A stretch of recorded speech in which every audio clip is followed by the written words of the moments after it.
I feel like that's not a very controversial statement, is it? Because fighting games have always had very bad single-player modes. I mean, what's there even really been in the past? You have, like, arcade mode, which is just fighting matches against AI, which is not very good because fighting games are, like, very fundamentally designed to be played against other people. Like, the actual literal game design and mechanics of fighting games don't work correctly when you play against AI, so you're not even really playing a fighting game properly when you're doing single player. So I've always felt that just on that alone, fighting game single player can never really work very well.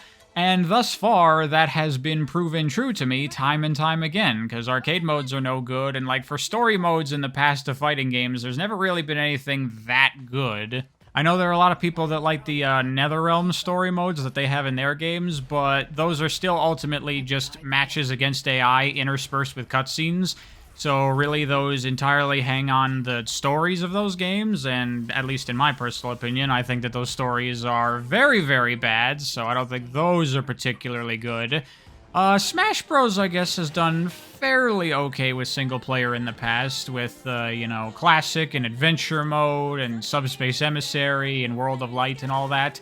But I still never have been, like, super into those. I would always, always, always much rather just have some friends over and play some matches. Single player in those games, to me, always felt like the alternative thing to play when I had nobody to play with. And as far as I can think of, those are pretty much all of, like, the best single-player experiences that have been in fighting games. Other than that, fighting game single-players are, like, absolutely atrocious. Primarily, they've just been really, really boring, which is very bad for people who are just getting into fighting games, because a lot of them go to single-player content to try to get into these games, and it's always fucking terrible, and then they're like, well, I don't like this, so I'm not gonna keep playing, and then they never move on to, you know, playing matches with actual people. But now we get to Street Fighter 6's World Tour mode, and for the first time ever, I played a fighting game single player, and I really liked it a lot. I kind of loved it, honestly. I thought it was really, really fun. And this is coming from an experienced fighting game player who normally I don't even ever bother touching single player in fighting games because I know it's going to be awful. But bizarrely, to even myself, I have played Street Fighter 6 for 26 hours, and I've had a great time with the game, and I've yet to play a single match against another person. And I don't think I could possibly give Street Fighter 6's single player higher praise than that. Like, if you're someone that's not really interested in the multiplayer of fighting games and trying to learn how to play and get competitive and go online and stuff like that, if you're more into single player games and stuff, I would actually recommend Street Fighter 6. There is enough here to warrant just playing the single player. And for my money, this is the first fighting game in the world that I can say that about. So yeah, I think Street Fighter 6 has the best single player of any fighting game. And I feel like most people that are into fighting games are going to overlook World Tour mode because it's a fighting game single player, so that means it's going to be bad, so I'm not even going to play it. And it also means that people are not going to give World Tour mode the credit that it deserves. So I want to talk about what makes World Tour so great.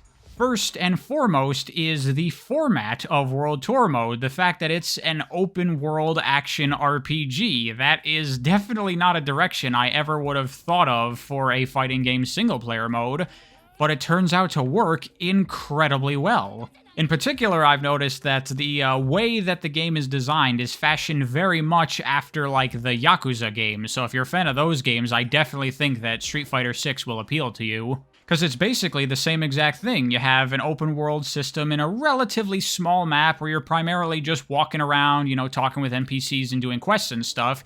And then when you get into fights, you get into the real gameplay. But instead of being a 3D brawler, you go into traditional fighting game gameplay. And that's a really cool thing that's never been done in a fighting game before, where you can just seamlessly go into fighting game mode, and you can just turn into a fighting game at any moment. You can fight almost every single random NPC walking out on the streets, and it's a really cool system. I'm really impressed by it. The fact that it can dynamically just create a fighting game stage out of any location on the world map and all that stuff is really cool.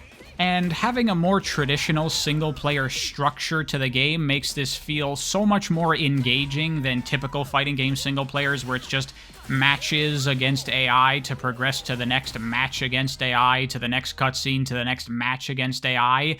Here, you're walking around the overworld, you're exploring, you're getting collectibles, you're getting upgrades, you're getting experience, you're completing missions. In this game, you have significant motivation to make you want to do all this stuff, whereas in most fighting game single players, you're just playing it for the sake of playing it, and you're fighting the matches against the AI just because you have to progress. But here, you have to, like, beat this guy in order to complete this quest, and so you want to fight him because you'll get rewards, you'll get XP, etc., etc. Plus then, on top of just the fighting game gameplay, you have the overworld stuff where you can explore around, you can find hidden areas with extra items and stuff like that, and that in itself can be quite engaging, just walking around and seeing what there is to do, finding NPCs to talk to, and finding side quests to complete, looking for collectibles, seeing areas that you can't get to right now and you have to come back later when you have new moves. Like, that is always compelling stuff, and it works well here in Street Fighter 6. And then on top of that, you have all of the character progression stuff, leveling up, getting new gear and equipment to up your stats and things like that. Go into the skill tree system, which I like how it's formatted like a fighting game tournament bracket, so you have to pick which upgrade you want to get and which one you want to sacrifice. And then there's the whole building your moveset thing, picking which fighting style you want to use based on all the different characters, and then mixing and matching the different special moves and stuff to, you know, create a custom move set that you really like. I think that is really cool, and I like how it's done here, where it's not too overbearing. You could have theoretically made it so that the player could pick every single normal that they wanted, but I think that would be way too much, because that's like 20-something moves that you'd have to pick. And, you know, for casual players, the differences between normals are going to seem very minimal, so it would be a lot of just noise thrown at the player. So having it that you just pick the entire normal set from one of the main characters, and then you use the special moves to customize, I think that was a really, really smart choice. And it gives you a lot of room for creativity, trying to make a custom moveset that you think works really well, and it gives you motivation to interact with all the main Street Fighter characters and do their quests and stuff, because, you know, as you level them up, then you're going to unlock more moves, and you want to unlock all the different moves that you have for all the characters to use them and fuck around with stuff, so it all works really well there. And even stuff that I normally have issues with in RPGs, I never really found to be a problem in Street Fighter 6. Like with leveling, sometimes I was not a high enough level to have a realistic chance of completing a mission or beating a certain enemy, so I would have to leave and come back later when I was a higher level, and so I would do a bunch of side quests, and I would like hunt down strong enemies to fight in order to level up my character and do a little bit of grinding here and there. But it really wasn't annoying at all, because there was always stuff to do, always side quests to complete, always new areas in the hub worlds to get to and look for collectibles and stuff. The whole thing was a really enjoyable experience. There's not much about the, like, core game design and structure and gameplay of Street Fighter 6's World Tour that I have to criticize. The story, on the other hand, is quite bad, and I know a lot of people care about that in single-player games, and you're not going to get a very compelling narrative here in Street Fighter 6. I mean, I found it engaging enough to carry me on to the next mission throughout the game, but yeah, I wasn't exactly on the edge of my seat with the story here. It's pretty nothing for the most part, but whatever. The game was fun enough that I didn't really care. I will say I did appreciate all of the references to previous Street Fighter games and Final Fight and stuff like that. Like, with the way that this game works, it almost feels like a new Final Fight game in a way, because you're going around Metro City, you're fighting random goons. It kind of feels like a beat-em-up. Like, it feels like this is what a new modern Final Fight might be like in a way, which, as someone that's not just a fan of Street Fighter, but also a fan of Final Fight, I thought that was really cool. And there's lots of cool references to a whole bunch of stuff all throughout Street Fighter 6. And while the story itself is nothing to write home about, I love the aesthetic and vibe that the game is going for, that it's like super urban, and like for the first time, Street Fighter is about street fighting, because in all the previous games, it was some kind of fighting tournament or trying to stop some evil supervillain from taking over the world and whatever fucking stupid shit they were doing in those fucking stories. And Street Fighter 6 just gets rid of all of that dumb crap, and it's just like, what if it was just a simple story about fighting? How about that? And that is just so much fucking better. And to their credit, while they don't do all of that stupid crap in this game, they don't erase those things either from Street Fighter's history. They still talk about everything that's happened in the previous Street Fighter games, and those do have consequences for where all the characters are at and what's happening in the universe presently in Street Fighter 6. So it does still feel like the world of Street Fighter from all the previous games, which is nice. I also like how this game is doing the whole, like, new generation thing where we have all the old fighters from all the previous games, but then we have all these new characters as well. But they didn't do the fucking stupid cliche thing that everybody does, where it's all the kids of the previous generation, and everyone is tied to all the characters that we know and love. For the most part, all of the brand new characters are brand new and have little to no connection with the Street Fighter characters that we know. Some of them do, but for the most part, they're just people that exist in the Street Fighter universe, which is good. The only major criticism I have for World Tour mode is that you can completely trivialize it if you want. The difficulty overall, I feel, is pretty good, and it has a nice curve to it as you get further into the game, but you can make all of that completely irrelevant by just using healing items and continues.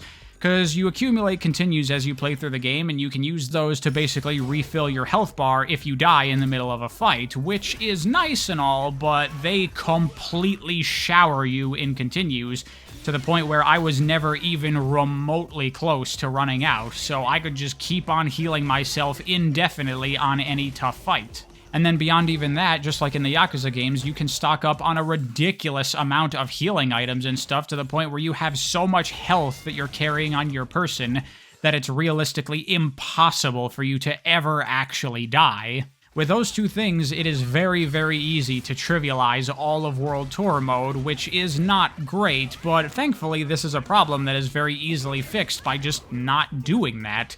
That's what I did while playing through the game. I very, very minimally used healing items and continues. Oftentimes when I would die, I would just die and start the fight all over again, because I didn't want to trivialize the game, because I was having fun with it and I wanted some degree of challenge to be there. And I would highly, highly recommend doing the same if you're going to play through World Tour mode, especially if you're someone that's not very experienced with fighting games and you're trying to get into them and trying to learn.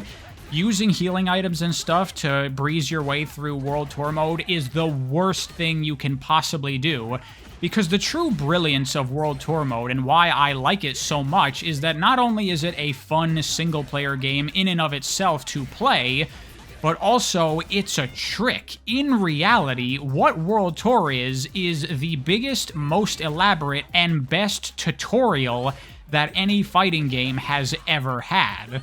I've talked about this kind of thing before in my Why Don't People Play Fighting Games video. Fighting games have always had absolutely atrocious tutorials for new players, because 99% of fighting game tutorials is just the game listing all of the mechanics to you and saying, alright, go, now play the game, and that doesn't teach anyone anything. The only people that kind of tutorial is helpful for is people that already know how to play fighting games, and the only thing that they do need to learn are the mechanics of that particular game. But for people trying to get into fighting games for the first time, that is fucking terrible. And really, even for experienced players, that's not a good tutorial either, because we don't need a full tutorial. You could basically just make a video explaining all the mechanics to us, and that's all we really need. So those tutorials are helpful to fucking nobody. But Street Fighter 6's World Tour mode, not only is it the best single player that a fighting game has ever had, it is the best tutorial that a fighting game has ever had, because it doesn't teach you the game like a fighting game tutorial does. It teaches you the game like a person would teach you the game. Of course, when it opens up, it does begin with a very traditional style tutorial. You know, here's how you walk, here's how you dash, here are your attack buttons, here are your special moves, blah blah blah. But then it stops very quickly. It does not teach you every single thing in the game. It just teaches you the absolute basics.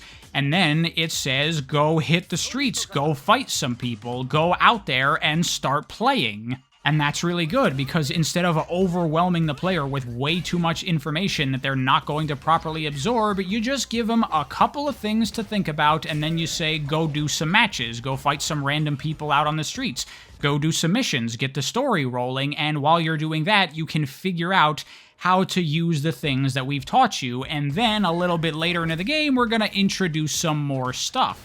And this is where the single-player stylings of the game marry so well with the tutorialization of World Tour, because the fact that you only have a couple of special moves at the start of the game is brilliant. Rather than having a full moveset with a ton of different special moves and a whole bunch of things you can do, the game starts you off very simple. You only have, I think, 2 special moves right off the bat.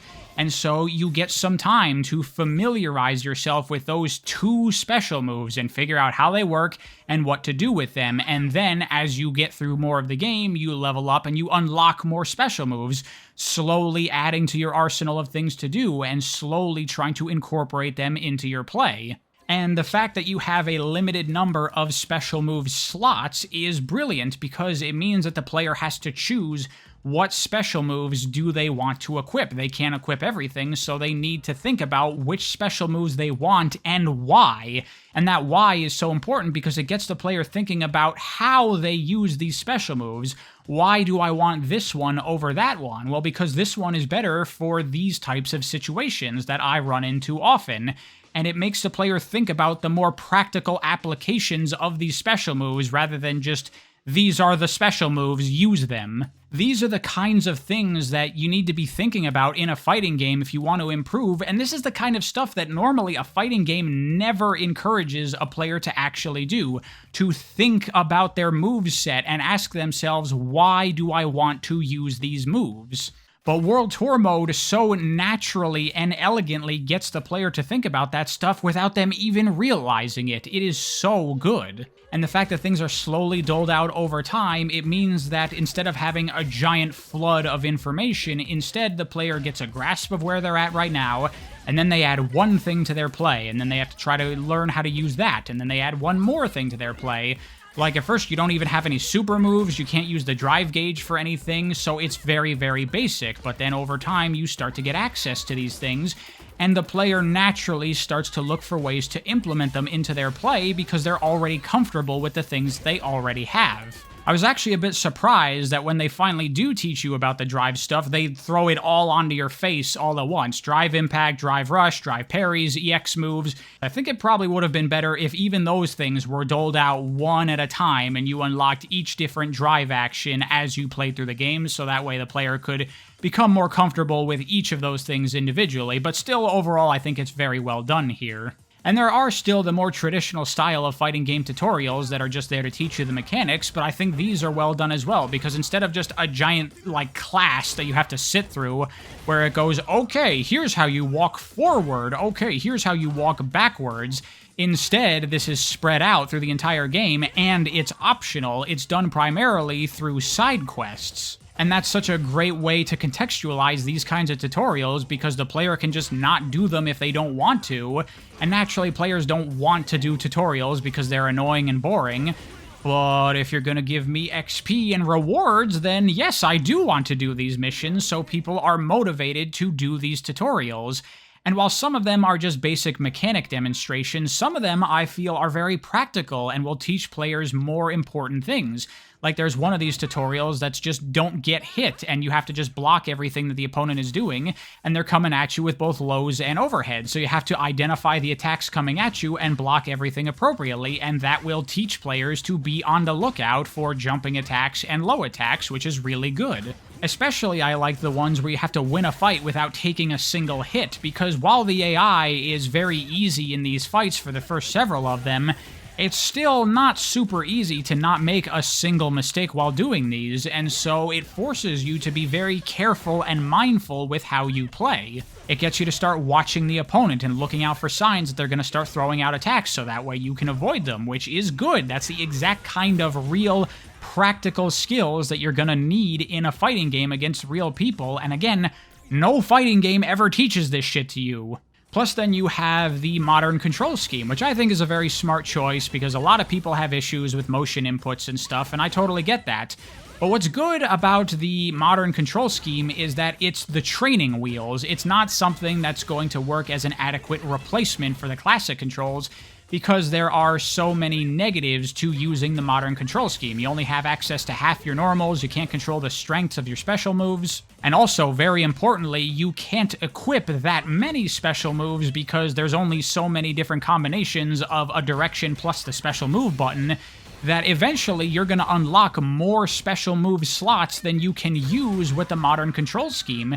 And so at that point, the player is presented with the fact that I have to switch off to the classic control scheme if I want to take advantage of what is now available to me. If I want to equip 5, 6, 7 special moves, then I need to start using classic controls. And I think that's great because the player has to make that active choice to take off the training wheels and start learning to play for real. Nothing forces the player to do it. If they want to, they can still keep using modern controls, but they are going to know in the back of their head that they are squandering some of the upgrades and stuff that they've been getting over the game by not doing that, and that's going to eat away at the player and bother them, and it will push players towards starting to use the classic controls and starting to handle full manual control of their characters, which is great. And then additionally, there's some really clever stuff here about teaching players how to do motion inputs through minigames. There's this one minigame here, Hotto Pizza, and you have to do as many of these QTEs as you can within the time limit. And these are all motion inputs. By playing this minigame, you are practicing how to do motions. Similarly, you have this karate minigame here where you have to build up a meter by holding to one side, and then to cut, you push the stick in the opposite direction and then press an attack button. And this is charge inputs, and the timing is even exactly the same as what you need to do to get charge special moves to come out. So by doing this minigame, you can learn how to do charge inputs more consistently and learn the exact timing of what is the minimum charge you need to get your special moves to come out. This is all fantastic stuff, very organic ways that the player has to go out of their way to try to learn these things without even realizing that they're being tutorialized. I mean, it's not like these things are particularly obscured, but by framing them in the form of minigames, this is so much more effective than just telling the player, just practice motion inputs until you can do it consistently, because players don't want to do that. But players do want to complete minigames in order to get rewards, and so by making those minigames into teaching tools, the player is practicing without having to be compelled into doing it. Another great system in World Tour mode is certain moves that AIs will do, they will flash white during or after those moves, and those are instances where if you hit them while they're flashing white, you'll do a ton of extra damage, and that is so brilliant, because the player is naturally going to want to take advantage of those vulnerable moments to deal extra damage, and once again, without even realizing it, you are being tutorialized by doing that. Because a lot of these moments are teaching you important different things. Like, for example, an AI might flash white after doing some big move, and then that is teaching you, the player, about punishes. That if you can block or avoid that attack, then you can punish the opponent. Hit them right after their move ends, and you'll get an opportunity for some big damage. Or say this AI comes in with this big drop kick here, and while they're doing the attack, they are vulnerable. So then it makes you as the player go, okay, how do I hit them out of that dropkick? I'm going to have to do some kind of anti-air move, and then that gets the player thinking about the concept of anti-airs, and then they're looking for those moments where they can do anti-airs to knock the enemy out of their big attack and get some huge damage. Or you have some instances where an enemy might flash white just for like low blocking, and so you have to try to hit them while they're low blocking, either by doing a throw or an overhead. So it's teaching you that you have to figure out ways to get around opponents' defenses. And all of this stuff is so great. It is so much better than, here are the mechanics of the game, and now go play. Like, this is the kind of stuff that you need to be teaching players on how to play fighting games. Teaching players that you have light, medium, and heavy attacks, and this is how you throw, and this is how you use your special meter, and none of that actually fucking matters. What you need to be teaching players is the practical ways to implement things into actual combat. What are the things to be looking out for from your opponent? What should you be doing? What should you be thinking about? What are the moves to use at the right time? What is the right time? These are the important things that fighting games never teach players how to do. but amazingly, World Tour mode actually does. But beyond all of that stuff, what really impressed me in World Tour mode was the AI. It is incredible. It is the best AI I've ever seen in any fighting game, because they're not like typical fighting game AIs where they just kind of randomly do stuff. These AIs, many of them have unique strategies and behaviors that the player is going to have to approach in different ways, and that is by far the best teaching tool that the game could possibly give. For example, early on in the game, the AIs are pretty easy and pretty weak, and you can kind of just do whatever you want to them and not really worry about it too much. But as I got a little bit further into the game, I eventually ran into an AI that almost every single time I would try to jump at it, it would anti-air me, and I kept jumping at it because I wasn't really thinking that much, because I was like, whatever, it's just an AI, and it kept on knocking me out of the air, and eventually I was like, okay, I can't jump in this fight because I'm just gonna get anti-aired, and the moment dawned on me that, like, wait a minute, that's a thing that you think when you're playing a real match against a real person. If that person, you keep jumping at them and they keep anti-airing you, then you have to adapt your strategy and go, okay, I gotta stop jumping at this person. I need a new approach. And this is the first time ever in a fighting game where an AI fight made me do something like that, and I was like, holy shit, what the fuck? And there's a lot of stuff like that in this game. There were instances where I was like pressuring an AI in the corner and they were just blocking everything, so I eventually did a feint and instead did a throw in order to mix them up.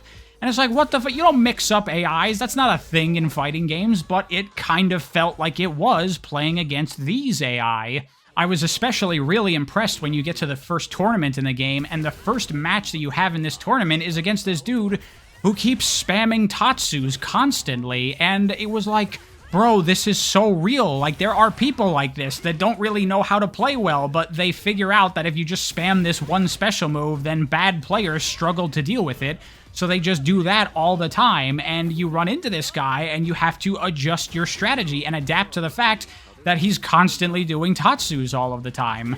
And beating this AI requires the player to learn how to deal with cheap strategies like that, and how do you get around an opponent that is just spamming the same move constantly. Again, teaching the player real, practical fighting game skills that they are going to need when they go online against real people. And as you get later into the game and the AIs get harder, they also start teaching you other important skills that the game did not worry about teaching you early on, which I think is good because, again, you don't want to overwhelm the player with too many things.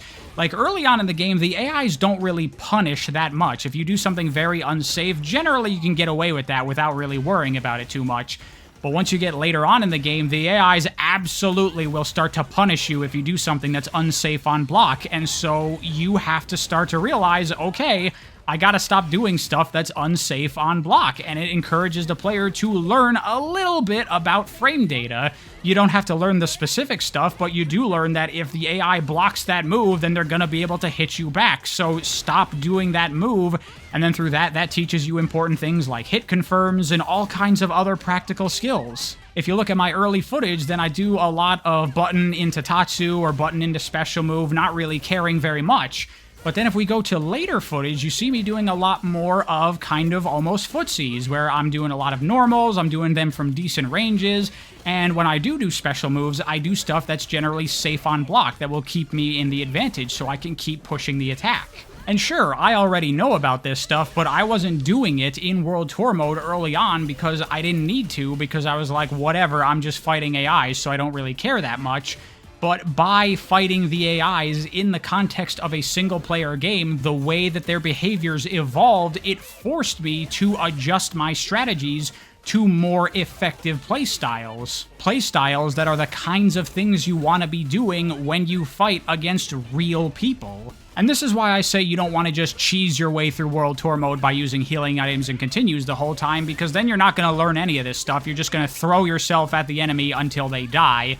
And that's not going to help you at all. The best thing about World Tour mode is that I think that this is a phenomenal fighting game tutorial. And I think if you're someone that's never played fighting games before, or you've struggled to get into them and learn how to play them, play World Tour mode and you will learn so much about how to play fighting games for real against real people. And I think that's the best possible thing a single-player mode in a fighting game can do, because fighting games still, at their very core, are multiplayer games, and I think ultimately the goal of a single-player in a fighting game should be to teach players and to get them ready for multiplayer, and this is the first single-player mode in a fighting game that I think does that really, really well. Or at least, I imagine it does it really, really well. As someone that's already experienced with fighting games, I guess I can't say for certain, but I was definitely very impressed with the single player here, and I'd be willing to bet that someone who played through all of World Tour mode and then started playing real matches against people, they would do so infinitely better than new players that have not played World Tour mode and are just trying to learn in the traditional way. Because World Tour, I think, does such a great job at teaching you the actually important things that you need to learn and understand to play fighting games well. So I absolutely encourage everyone to play World Tour mode. For experienced players, it's actually a fun single-player mode, and it kind of works well because since the AIs have these kinds of behaviors, it almost does feel a little bit like playing real matches against people, where you have to adapt your strategy to the opponent. But for new players, people that are just trying to get into fighting games, for the love of God, please go play World Tour mode. I think it is such a fantastic way to learn fighting games. Better than anything else you're going to get in any other fighting game, and probably better than anything you're going to get in like some beginner tips kind of thing, because those are usually the same thing, where they just teach you the mechanics and not the actually important stuff. Though, of course, it's still no substitute for playing against real people. World Tour mode gives you an excellent starting point, but there is still plenty to learn when you start playing real matches against real people in Street Fighter 6. And I think it's about time I start playing real matches against real people in Street Fighter 6, so I'm gonna go do that. Thank you for watching, hope you enjoyed. I'll see you next time.